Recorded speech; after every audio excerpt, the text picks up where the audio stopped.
Hello and welcome back to Building Wealth on the Go, a podcast by KLT Wealth Management. Today is January 19th, 2024, believe it or not. We're back with Season 5, Episode 1 of our podcast. I'm your host, Brad Wilson, joined by my colleagues Joe Filiameni and Courtney Beach. Happy New Year to everyone. Thanks so much for tuning back in for the 5th season of our podcast. I can't believe it's been 5 seasons when we Time started this flies. back in, what was it, Great. 2019? So it's crazy that we've come so far with everything that we've done, the guests we've had on. So yeah, just it's great that we're starting season 5 here. Mhm. So Joe, Courtney, new year, lots on the docket, big year ahead. Last year we were all about wrapping it up. We've got a fresh, clean slate this year. What sort of, before we get into what's making news, just sort of what are your guys' feelings heading into, I'm going to throw you on the spot, both on the spot, feelings heading into 2024 with regards to the economy, the markets, anything. Joe, start with you. What's sort of your couple takeaways as we're heading into the new year off the top? Yeah, as usual, starting in the new year, we always are hopeful that we'll have sort of a decent overall economy. But I kind of get a sense that this year might be a little bit more on the tightening side. We're further away from the COVID event. I think people are kind of going to be looking at their investments, looking at their cash flow, looking at their renewing of their mortgages. We're seeing job losses. I think it's going to be a tight year overall. That's my prediction. Yeah, Courtney, what's sort of on your what radar for 2024 here? For me, I'm cautiously optimistic. I think we might end in a good place, but it's going to be slow go, ups and downs. I think the thing to look out is geopolitics. Mm-hmm. Everything's opening up. People are still fighting with each other, and so, but that doesn't always affect the market. So I think it's just going to be a slow go this year. Yeah, yeah, both. Yeah, I agree. I think it's gonna be an interesting year. There's lots of predictions out there. That's the big thing we find, right? End of the year, beginning of the year, everyone starts throwing out their predictions. We saw predictions first week of the new year. We're gonna see rate cuts at the Oh, start of in January, yeah. and that sort of gets into sort of what's making news to start 2024. And we'll dive into that right now with the big one being the inflation headlines. Just came Mhm. out this week. Inflation ticked back up. So we're back up to 3.4% on the year over year, which is up from 3.1% in December. So that sort of pumped the brakes a lot on the people who are the optimistic, rate cut, you know, I don't know, supporters or fans out the gate for 2024. So, what's sort of your take on the inflation numbers and sort of where that's setting us up for this year when it comes to Um, the big docket on everyone's list, which is I rate don't think cuts. it's that surprising. I mean, we talked about this at our last podcast. There's the holiday spend, Hmm. so that probably factors in somewhat. So I'm not entirely surprised, and it's not a big uptick either. It's just a small one. It seems like every little tiny uptick, people are freaking out, and every little tiny downturn, everyone are celebrating with joy. I don't know. I'm not swayed much by it, to be honest. Yeah, And I Joe. think I think Yeah, yeah, it goes with our thesis that inflation is sticky. yeah, So we're gonna get months that are gonna tick up slightly and tick down and stuff, but I think it's gonna stay relatively with us and sticky. I think is what we're sort of thinking, and that's certainly going to influence interest rate and the interest rate decisions. I Yeah, think and the go ahead, Courtney. despite like the inflation, we're already. I think it's fair to say, and I think it'll be proven in time that we are in a recession right now. So even if the inflation is up a little bit, there's so many other factors that are telling us we're in a downturn. Like our GDP is flat. It's dead. It's not gone anywhere for a few months now. So, you know, I'm not overly excited, to be honest. Yeah, I think the big thing like we look at and we live in the era of social media, hence a virtual podcast that we are recording today. But we live in the world of information readily available to us, and people popping up on your feeds. And I tell you, the realtors are really, really pushing that this is going to be a strong, strong market. Rate cuts are coming. Right. That they're competing. I've seen people popping out that there's multiple offer scenarios, people houses going way over asking, and if we're still getting that in a high interest rate environment, I don't see how they can look at cutting rates anytime soon, because it'll just be a feeding frenzy, like you're tossing some dead fish into the ocean, right? And it's just the sharks will start swimming again. So I really think there's got to be a bit more of a balancing act and something, and it feels like there's a little bit too much optimism, especially on the interest rate and real estate front. Maybe on the real estate side of things, if things cool off a little bit, it will give an opportunity for supply to increase, right?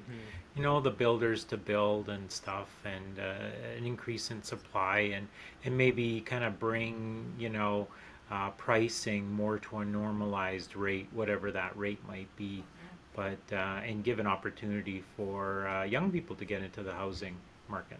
Mm-hmm. Yeah, I think the that's a very key point you mentioned, Joe, of a new normal rate, right? Oh my we've gosh. been in How many we've been times in do a we say a world. new normal on this I know. I was just gonna podcast? say I had to throw new normal in because we've been in a world of new normals for the last 3-4 years. But Hmm. I think there is a new normal rate because for 20 years the normal rate was 2 to 3%, and it was very steady at that, minus a blip during the crisis, right? The housing Hmm. crash in '08. But other than that, we've seen rates, especially since then, stay relatively low for us for a long period of time, and housing prices didn't see big jumps. Well, what we saw was big jumps in housing prices, followed by the largest rate hikes that we've ever seen. So there's going to be a leveling of both interest rates to a what is going to be the new sort of standard to be expected moving forward, along with house prices and house Yeah. price growth, right? And maybe we're just getting back, instead of saying a new normal, we're just getting back to normal because, I mean, I know we're used to this low rate environment, but this is unusual. Like I know generations past, the inflation on their homes and their mortgages was so much higher than what we have now. Hmm. I think we're just getting back to that normal, um, as uncomfortable as that is, and as hard as that's going to be for all the people who have only had mortgages at these rates. They have to readjust their cash flow. Yeah, and it will take time, and that's a great point on the cash flow. Like, we will adjust our spending to accommodate whatever rate that we end up landing on for a period of time. So at the higher rate, we'll end up just adjusting sort of our spending habits and stuff. And usually takes a number of years for that to happen so that we can get adjusted. It may seem daunting right now, but ultimately, I think households will adjust. They'll find the way. They'll find the way. One interesting thing too, and it ties back into sort of inflation and real estate and housing, is they did a breakdown of the inflation rate by province. And interesting to note, Quebec was the highest at 4% on inflation. So you're looking at pricing in Quebec, followed by Nova Scotia at 3.6%. And then there was three provinces, BC, Ontario, and Newfoundland, Labrador, that all were at 3.4%, which was the average for the province. But you look at some like Manitoba, 1.7%. You look at PEI, 2.6%. So Saskatchewan, 2.7. There is a bit of a pretty significant discrepancy when you're looking at almost 2% or more between provinces. And does that entice people to move out? I think we've seen a lot of people move, especially with the prominence of remote work. Alberta saw a huge uptick as a lot of provinces were seeing a decline in housing. Alberta was seeing a big boom in housing because people realized that home prices in Alberta were really, really cheap. So you saw a lot of people, especially I think last year and the year before, starting to look out west. And so does that open up the door for other provinces to, seeing some sort of within the same country, some migration of the population? I think so. I think you're certainly going to see that, which is not a bad thing, to be quite honest with you. Spreading the population a little bit, across Canada. We certainly have a lot of land here Hmm. that, it would make sense. And gosh, like, some of the northern communities can certainly need some bodies up there as well. Mhm. So, but my fear is this idea of, the remote working. It's kind of starting to lose its luster a little bit. I know a lot of companies continue to endorse it. I don't know. In my mind, I think it still might be short-lived. I think we're going to get to a period where companies are going to say, "You want to work for us? You got to work for us in our office." Mhm. So maybe I'm out of there, old school, but I have a feeling that that might happen. Not in the near future, but I think we'll end up going back to a little bit more in office work as opposed to remote work. I think it depends on the industry you're in, really, and the culture of the company. But yeah, I think I've definitely seen some companies, pull back their workers to the office, at least part time, uh, asking them to come in a few days a week as Yeah. opposed to Hmm. being at home all the time. And Joe, to your point, sort of on the northern communities, I think you even just look at northern Ontario. I think it was in December. It was that the town of Cochrane um, was offering $10 lots properties for Yeah. people to move up and build homes there, Yeah. just to grow their community, right? And so like it's weird incentives like that that you see. Oh my gosh, I can get a plot of land to build a home on for $10, right? So you know different things like that. I wonder if there's those sort of incentives that you're going to see people saying, "All right, you know what? Like what I can get up in Cochrane for $10 and then build a house on it, for what I can get in, way outside of the GTA, um, makes a big difference." And if you're working remotely, then you're really, I can see so many people like taking that, opportunity, especially if they like, that outdoor living aspect and, the bush and the forestry and all that comes with that. So I think a lot of people will take that opportunity and run with it. Yeah, and the other thing too is if we have people moving to other areas of the country, is there has to be the infrastructure to support them. So that means new investments in roads, in electricity grids, in water. So, you know, so that it's a big undertaking on a large scale. And you'll need companies out there building grocery stores, building, department stores and whatnot. Like there's going to have to be some sort of expansion from that front as well. So it will be interesting to see sort of if we see any sort of trending like that, or if we just see those hot markets on the real estate front continue to gain traction into 2024 as rate cuts potentially begin later this year. So back onto sort of that interest rate front, Bank of Canada does have a decision coming up on the 24th, the first one of 2024. I think majority of people, especially now, are very very set on they're just going to continue to hold rates for the time being. We saw the markets when inflation numbers came out pulled back a little bit, just with the sense because I think there was a little bit of optimism. And I still think there's a little bit of optimism pumped into the markets right now that we're going to see an excessive number of rate cuts. So will be interesting to sort of watch what happens with the interest rates. I know personally, I would be very, very surprised if we see any interest rates in the first quarter of this cuts in the first quarter of this year. I'll rephrase that. I'll be shocked if there's a cut in January, February, or March. I'll be surprised if there's one in April or May, and I think maybe you're looking towards sort of the end of Summer. Q2, begin of Q3, Yeah.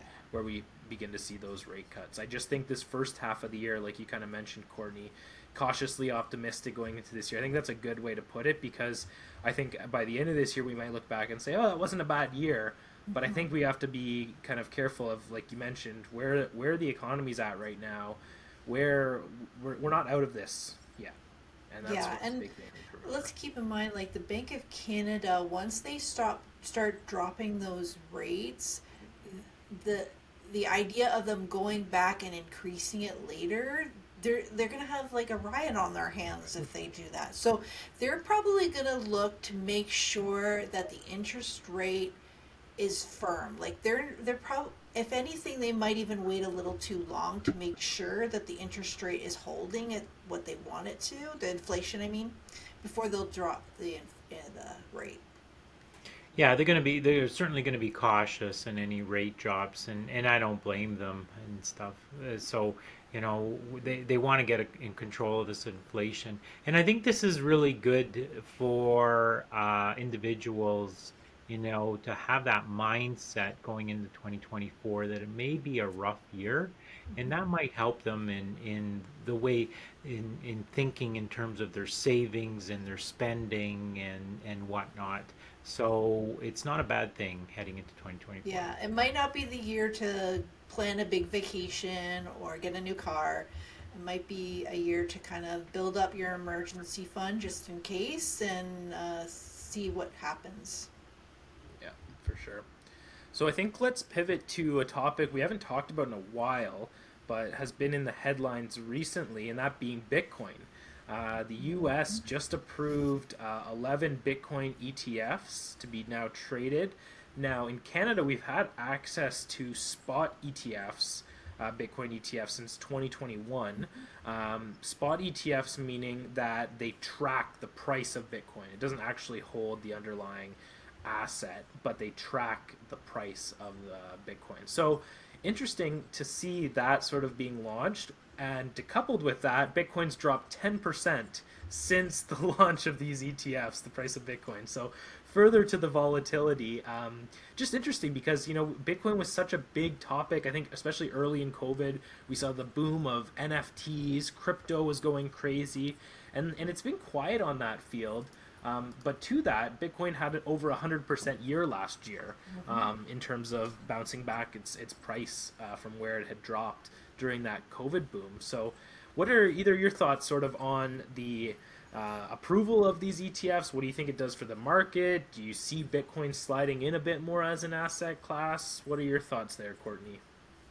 I mean, my thoughts on Bitcoin haven't really changed with this announcement. I mean, the only thing is, we have seen fees in Canada on these kinds of ETFs drop a little bit just to be more competitive with the states. So, that's a good thing for those who are invested in it.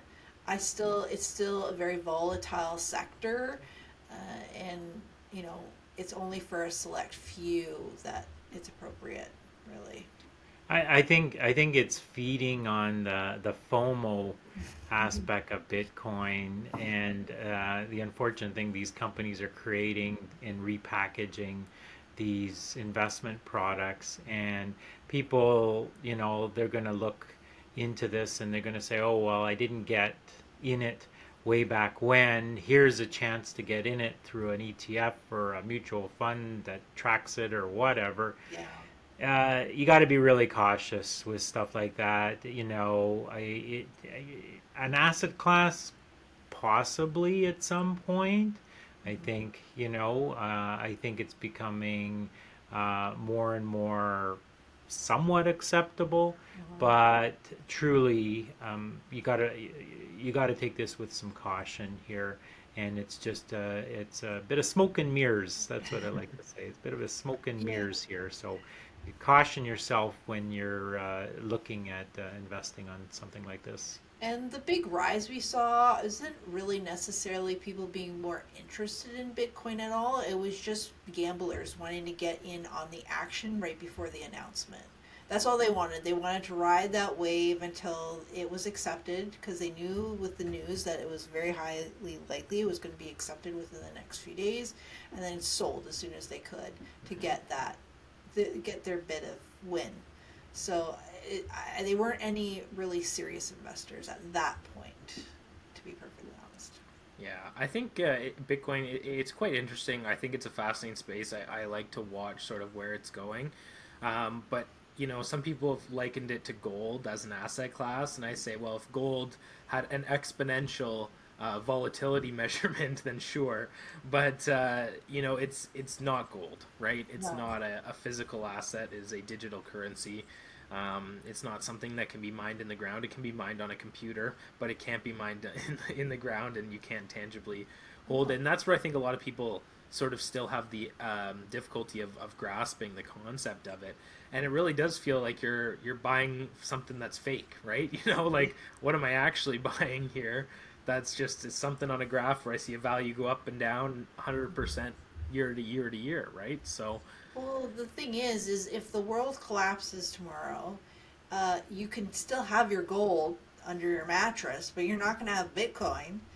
It's going to disappear. So it yeah, if the really power is. grid goes down, we're all like all of our Yeah, where you Bitcoin's no forget, longer good, right? where Bitcoin you has forget your value because people passwords. say it has value. That's there's no central bank regulating it. Yeah. It's just, so it's Which a is the appeal, right? Like yes, it a lot of is. people, it is the appeal, right? So, I think in um, the background, I still maintain that the central banks and the big bank systems are looking into some form of this type of currency.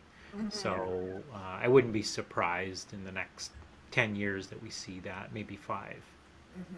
I think you're totally right. I think digital currencies are not going away. Bitcoin may. I doubt it. I actually think Bitcoin will be here for a while. Whether or not it stays at $50,000, $55,000 Canadian per Bitcoin, that's another story. I think it'll still be around. But digital currencies are interesting. But my biggest thing is the acceptance of it with a central bank, because the whole purpose of these Bitcoin and Ethereum and all the cryptos is they're deregulated. And what does the central bank want to do? Regulate. Regulate. Yeah. So that's where you have the biggest, kind of head-to-head butts on, well, okay, you create a digital currency, great, but you're regulating everything, right? So why the whole point is it's deregulated, but again, brings with it its own risks as well with that.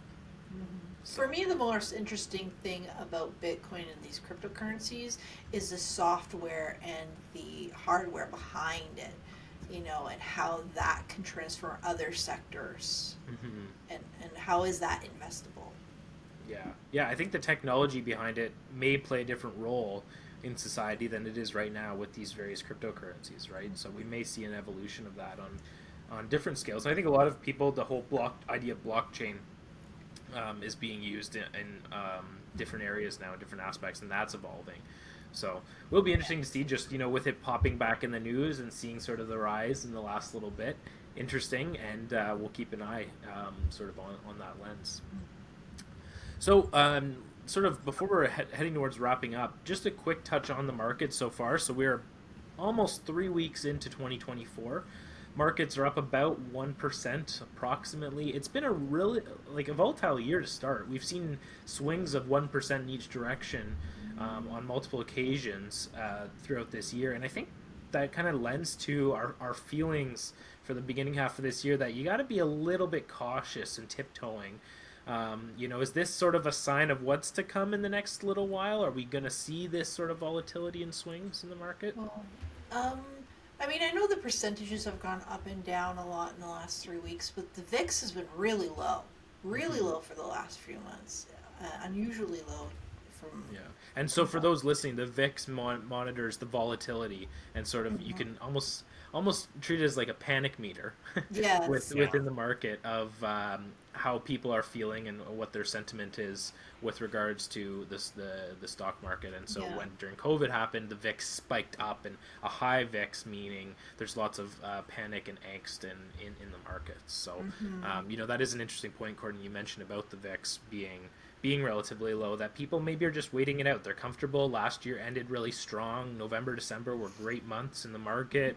We saw a great end to the year. We're heading into it's an election year. We haven't really even touched on that yet, Yeah. but there's going to be a U.S. election in like less than 11 months here. So Honestly, it's I going to think be people interesting. are just waiting and seeing at this point. I Yeah. get the feeling that people are just waiting. They're waiting for some big news item to come out because it's gosh knows the last few years have been news item after news item to move the market. Yeah. So I think people are just kind of waiting. A lot of what's happening too has been muted too. Like the Ukraine and Russian war, we're coming up to 2 years, and it's sort of okay. It's on the back page of the newspaper now. It's not that interesting, right? And You're still so it's reading a not the newspaper? forefront. Yeah, I still read a newspaper. I do. Sometimes I use the digital one, I have to admit, but I like buying a newspaper. Yeah. And even what's happening in the Gaza Strip, right? And the U.S. is involved now, right? And Yeah. and they're actively involved in that one. So it doesn't take much for the VIX level to basically spike. Mm-hmm. We get an event that's publicized, and then everybody hits the panic mode and Mhm. stuff, and that will certainly impact the markets. Do you think that we always talk about, and historically we've talked about the markets being forward looking? I think the markets are more reactionary in today's age, just with the data that we get, because it feels like we're seeing more real time shifts in sentiment on current events that are really bringing pull to the market in one way or another. You see the AI chips come out, boom, markets, AI, AI, AI. It's all of a sudden shifted. And it's very, very quick too. And again, it could be the age of information. And you reading your newspaper digitally now, Joe, you've got that information a little quicker because you didn't have to drive to the gas station to go and grab it. But, does that impact the shift on how the market is operating, right? Like obviously there are different economic data that lags others, and there's a bit of a cycle on economic data, and that is impacting the market. But from an information standpoint, I personally feel like the market, with how easy it is for retail investors to trade on discount brokerages, for how easy information is to get access to now, that we are in a time where markets can flip on the spin of a dime really, really quickly on current information, not as much so forward looking, and that there's a bit of that sort of, what are you doing for me right now?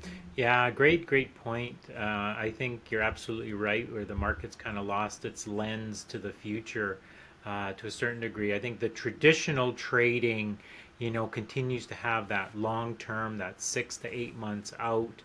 But with day trading, I think has become so widely used that that's influencing the actual market today.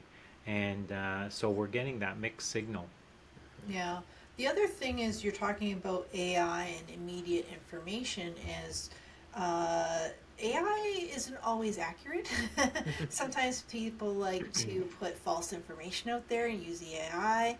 And even newspapers have been caught with their proverbial pants down reporting things that turned out to be not true that they heard on the internet. So, you know, that is something to consider going forward when it comes to the volatility and what information you're reading and is it valid or not. You need to definitely double check your sources, even triple check them before making these day trade moves. Yeah, Yeah. no, for sure. Yeah, it's gonna be interesting. So we'll keep an eye. Next month we'll be back with the next episode of the podcast. Lots to talk about. We'll have the rate decision. We'll have a bit more settling in. Joe, financial planning tip of the month. What have you got for us? Yeah, well, 2024, new year, fresh new start. We've passed the Monday Blue Day, so everybody should have gotten their credit card statement. So, key tip, make sure you get your credit cards paid off or down as much as you can. The interest on those credit cards is terrible. So, if you did a little bit of overspending, during the Christmas season. Now's time to kind of tighten your belt a little bit, get the credit card debt down as much as possible. Think about taxes. Think about specifically RSPs. First 60 days of the 2024, you can make an RSP contribution, which will count towards your 2023 taxes. So do a quick calculation. I know it's hard sometimes to get the T4 slip, but you can use the stub, the pay stub from December. There's so many websites where you can do a quick tax calculation, or go to your tax preparer, have them run a quick calculation. If I did another $1,000 RSP, how much money would I get back? Because that could be immediate, right? We're talking April when you file, or earlier, and you can get that refund back in your pocket if you've got the cash to do so. And consider sometimes moving money from your TFSA to your RSP for that tax effect. And again, as we talked about before, RSPs are great when your income is a bit higher and stuff, then you're getting a larger tax refund. If you ended up with surplus and in the new year here, certainly top up your TFSAs. $7,000 is the new limit here for this year, so it's always good to do a little bit of a top up if you can. Makes sense to top up and have that money sort of grow tax free completely. And for those hunting around for houses, the first home savings account, we talked about that in December. And now we've started the new year. You can add, what is it, $8,000 into it. So if on your radar is to find a house, again, that first home savings account will give you like a tax deduction. Now that tax deduction will be for the current year. It won't go back to 2023, so it's different than the RSP. But again, if your focus is trying to find a house, it's a good vehicle to do so. So brush off the old year, welcome the new year, start fresh, and think positive. Awesome. Thank you, Joe. Thanks everyone for tuning back in for season 5, episode 1. Really grateful for everyone who's been listening along for almost 5 years now since we've been doing this, or I guess it's been 4. I think we started in 2020. 4 years now that we've been doing this. So thank you, and we'll see you in February.